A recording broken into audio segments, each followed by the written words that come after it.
G'day, welcome to part 2 of the Mailbag live from the All Nations Hotel in Richmond. Thanks for having us, Bobby. This is powered by runningform.com.au. It's the number one database that there is. You can review meetings, you can run your review, you can go over, you can use a class benchmark system which is unique to Punting Form. You can use an overall benchmark. I like using the class stuff to find how strong maidens are from sort of wider joints. Helps me find horses like the 2 races that we've bet into tonight, Pakenham and won. Unfortunately, I fucked the last one in the arse and I lost, but that happens. Straight into a really good question. And also betfair.com.au, mountaingoatlager.com.au, and I've got the first question here. It's from Taryn in Oakley. Is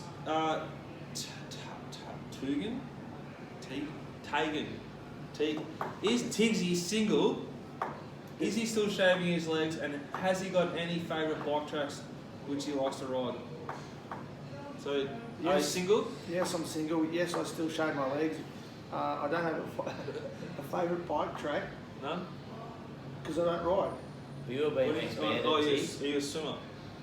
No, I don't swim. I was actually at the state championships as a 10-year-old. I was you shave the dome too, the chic up the top? No, I wore a cap. What did you swim? Fresh stroke. No, it wasn't. No, what did they backstroke. What did backstroke. Grant Hackett? He would have been Grant Hackett, I reckon. Grant Hackett has a crack off the piss. Yeah, we half like him. He's half a dildo, isn't he? I love Grant Hackett. You're a dickhead, too. I've been Grant, on. if you're watching the show, get in touch for free mail. He probably is. He'll be on the Goat Lagers. I've flown with Tigsy and I can say that he's nearly as annoying as Grant Hackett. It's like, I've got headphones in, doing shit. Hey. What about when there was Easter eggs in front of the vest? Hang on. That's true, I am annoying. But when I'm on the plane, we're generally going to racing like Mackay Cup, or we've been to different racing places around the country. And Rose Hill. Imagine going to Sydney to go to the races. Go to Rose Hill. Yes. Idiots! Are you done? We went to see Winks in the Autumn Sun. Anyway, I do nudge him all the time. I'm going to have a look at this because I'm reading Best Bets, doing the right thing. He's watching Game of Thrones or something stupid like. Okay, what do you normally watch then? On the plane. What are you tipping on Netflix at the moment? I'm watching True Detective at the moment. Just started watching Season 3. That is. Yeah, haven't got a strong Netflix tip. I've got something for you, but I can't remember. Because how's my stroke rate with you? Like movies and TV shows. You are a good tipster on the number one tipster in probably Victoria when it comes to Netflix. Spell. Oh, come on. Righto. First question. His best male is the ice creams. He's the ice cream king. I'll give him that. Let's get into some real questions. Does shaving your legs actually make you go faster? Oh, this is a stitch up. Who's that from? Desi? That is from Desi. I'll give it a 2-parter. Okay, I've got a question about Desi just because I know you two know. Yeah. Is he the way he was speaking to me yesterday, implying I was a bit soft, is he a labourer or a tradie? He's a detective. Oh. In the Param Trust Force, so I thought he would have been a bit of a tradie the way he was sort of calling me soft. Des, shake my hands, mate. They're rough.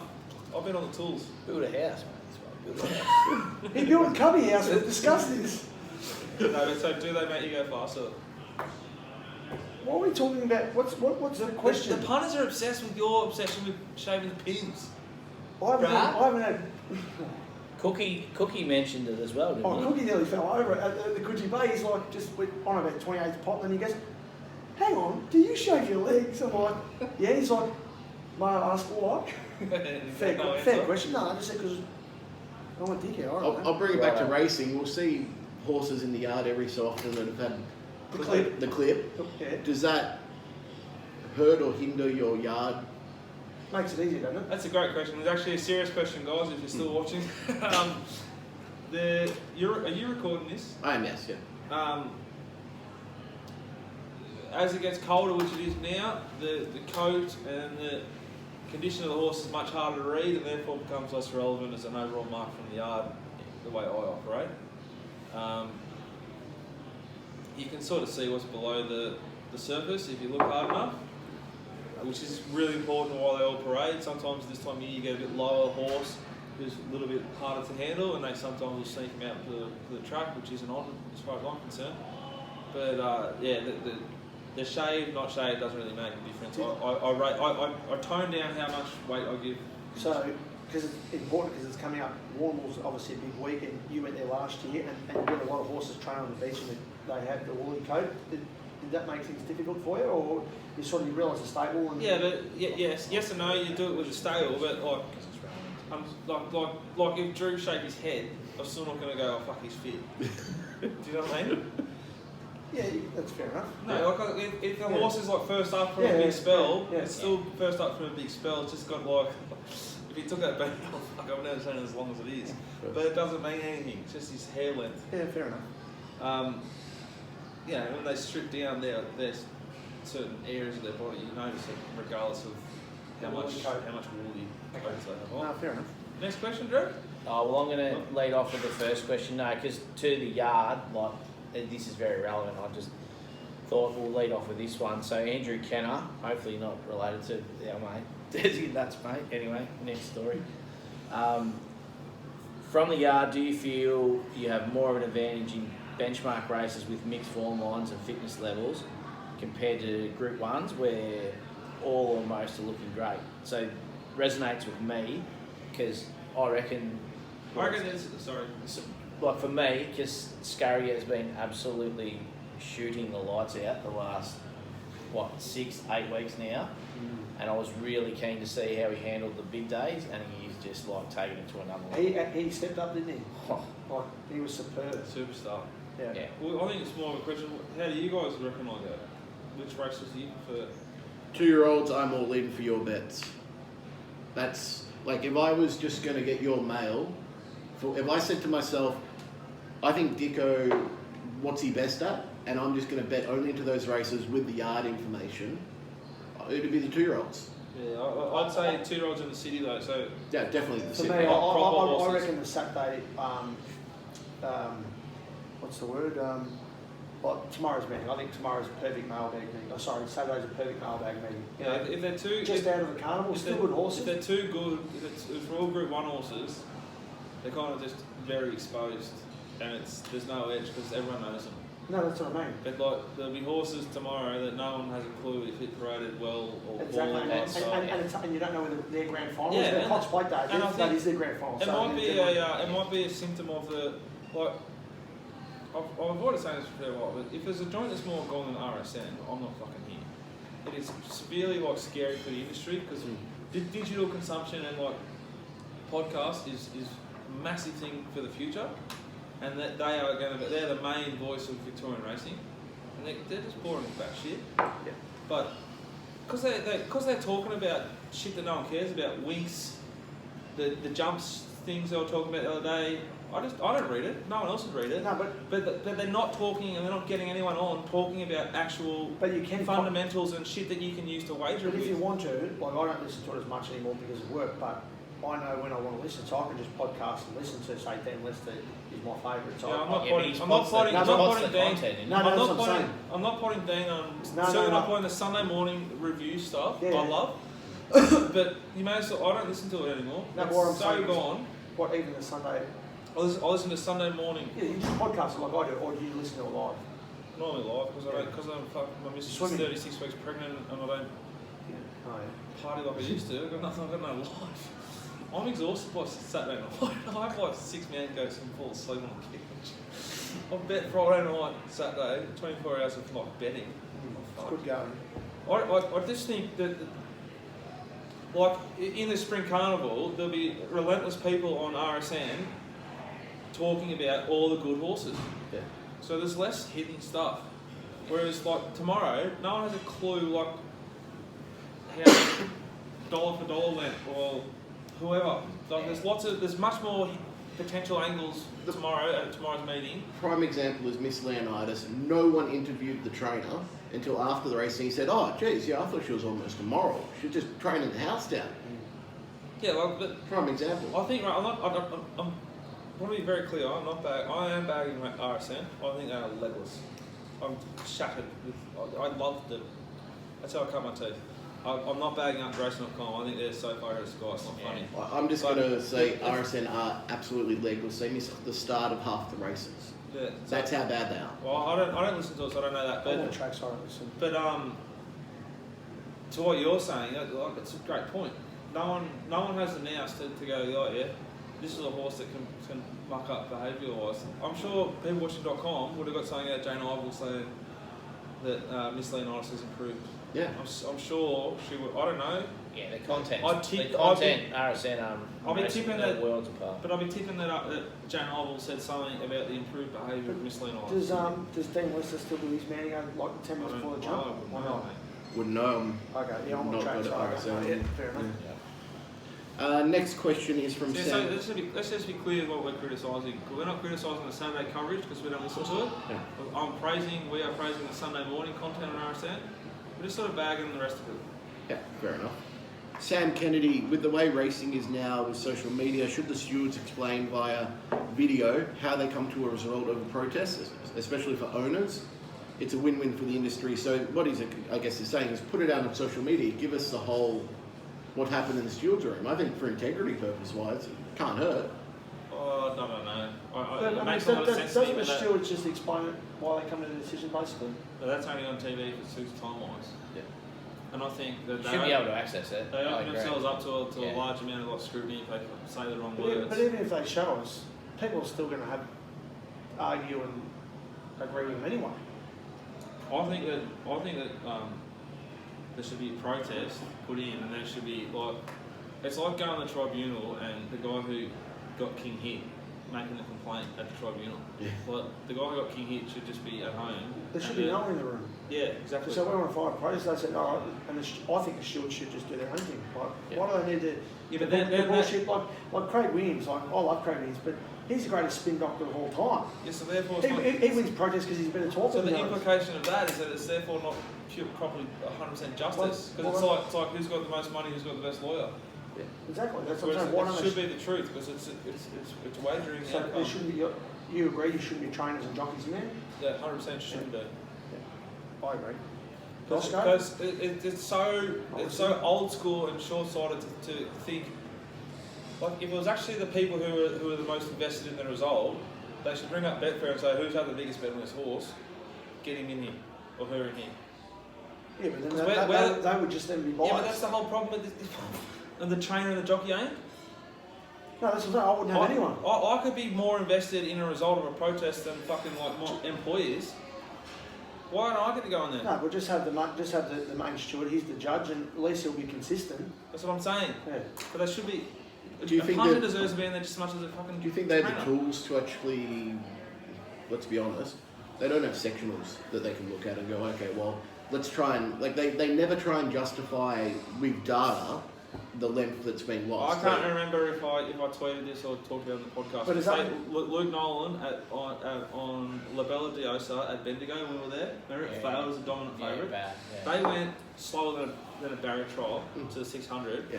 and in the steward's report, it was not mentioned at all. It was like there was no evidence they didn't find anything abnormal about the horse as it's presented up to the race to explain its poor performance. Yeah. And it's like, well, they've gone 16 and a half lengths slow to the 600 guys. Yeah, that explains it, Like, it's exactly.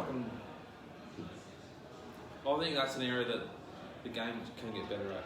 Agreed. But I do think, at the same time, I don't want to sound like we're bagging the stewards because it's either a very big coincidence or they're doing a fantastic job that so many people in Victoria get caught and no one else in Australia cheats. I would say I don't remember the last protest that was Controversial. upheld controversially for a while. Or there's a few that have been dismissed. I'm Yeah. always on the wrong end of them. They'll always, I think, there's that favour to the horse that was in front, definitely, and that's, I think, what we know we're dealing with, and that almost plays into why you want your horse that's leading at the 200 rather than needing a bit of luck. Yeah, they hate luck. Yeah. Is it about to jump?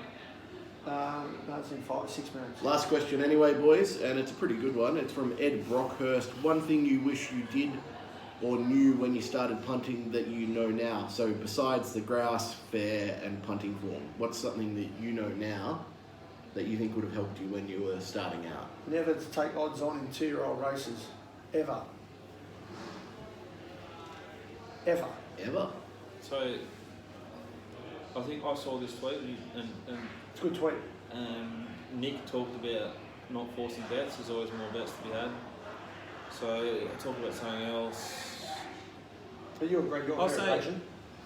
Yeah, you got it from the podcast that we did with Jake Williams Yep. of the Business Betting podcast. I'd say when you start to do it properly, as far as I've seen for myself, you're never going to escape like self-doubt, anxiety, borderline like depression on bad runs. It's a constant grind and pressure, and keeping detailed results and a structure and a procedure. I treat it like I'm playing sports, so I try and start every single day with exercise because it puts my head in a good spot to make decisions and my body feels good. I have I review a meeting that's just gone. I tidy up the meeting that I've got ahead of me. I stick to the process, and then I get self-doubt all the time, anxieties all the time, and when it gets bad, I can just go back and look at our website and our results and know that what I do actually does work. Yeah. And I've been not doing it for that long in regard to other people. So I can talk myself into a hole, but you can also talk yourself out of a hole. You've got to be really honest with yourself and work on your headspace. Your headspace is the most important thing in the sport. Outside of family is the outlet golf because you're a king golf. Is that? Do you I've think just that's a good started thing? Just golfing. relaxing? Does that help or not? Well, that's I've started something trying to change walk 9 holes and I keep waking up and can't move. I'm walking 9 carrying the bag, so that's got to go.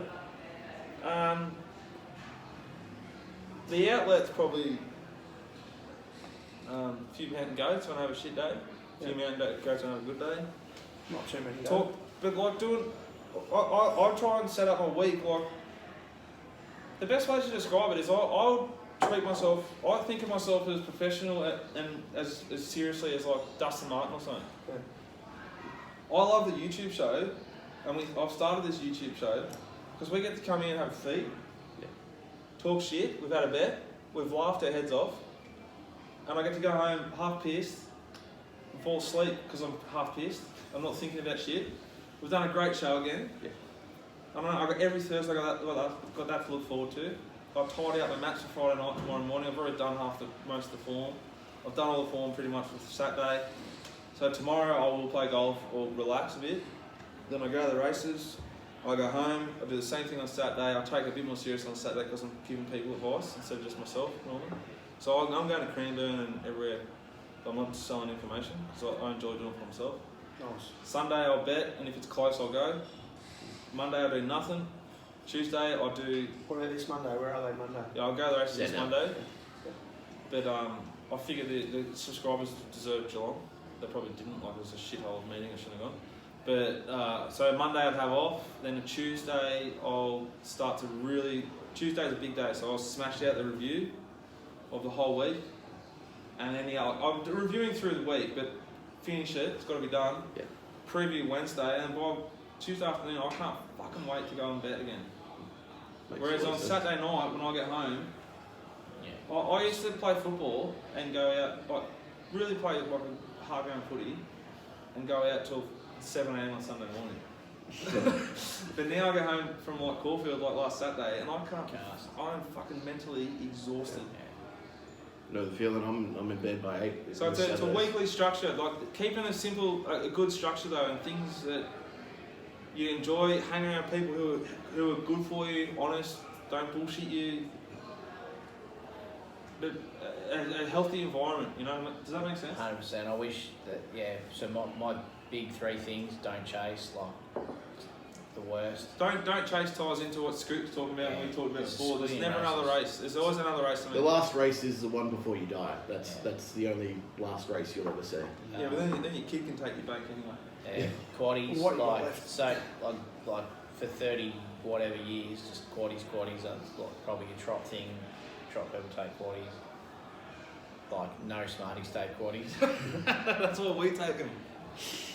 Like, No, we're smart when we take it. You know, Take we've big got- Carnival time. No, Carnival time. Big the pools. balls are so Big big. pools. Yeah. Bro. Big pools, bro. That's when you take quaddies. Big pools, big fields. yeah, and then just the people that I've met through racing and now I'm friends with. It's just like there's no ulterior motive. You just like you can tell if someone's genuine, they want to help, and you want to help them.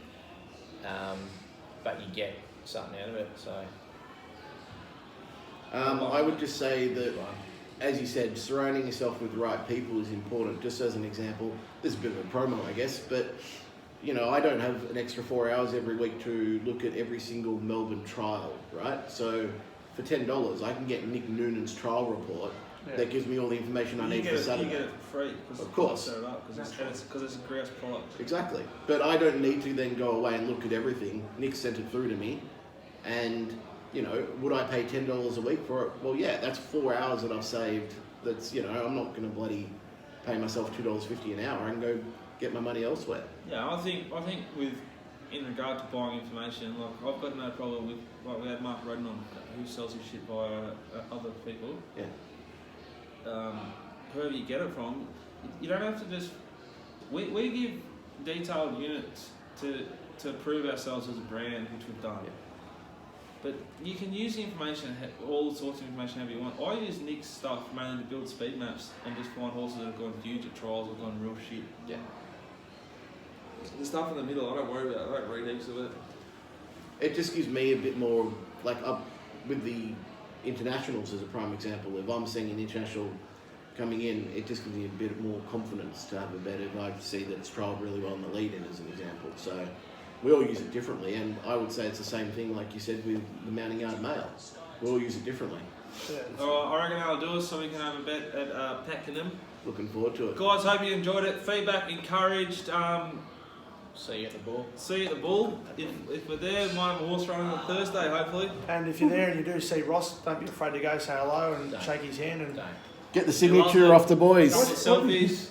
Works, guys. what do you mean, Dane? Best hand racing. The people's hair.